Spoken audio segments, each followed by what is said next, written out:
সত্য প্রকাশে আকস্মিক প্রতিদিন দুর্নীতির তালাশ টিভি। সমুদ্রীহাটের পাশে বাবু নেম্বারের ডিগিতে কে যেন ইচ্ছাকৃতভাবে বিষ দিয়ে অনেক মাছ মারছে। বিষ দিছে, এটা কোন দিন বিষ দিছিল?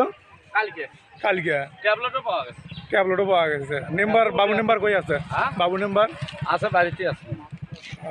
বাবু নেম্বার আসছিল তো, সেনাবাহিনী এসে কি করলো?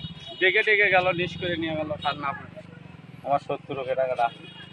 এটা হয়তো দলীয় থেকে করছে, বোঝেন? দলীয় থেকে, কিন্তু নাম তো দিয়ে লাভ হওয়া। এরা তো আওয়ামী লীগ করছিল না, আওয়ামী লীগের তো আর কেউ দেখতে পারছে না।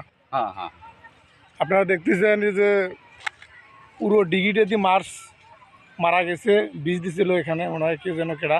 ইন্টারনেটের সাথে আপনি দেখতেছেন বাবু নেম্বার ইচ্ছাকৃতভাবে বাবু নেম্বারের ডিগিতে কে যেন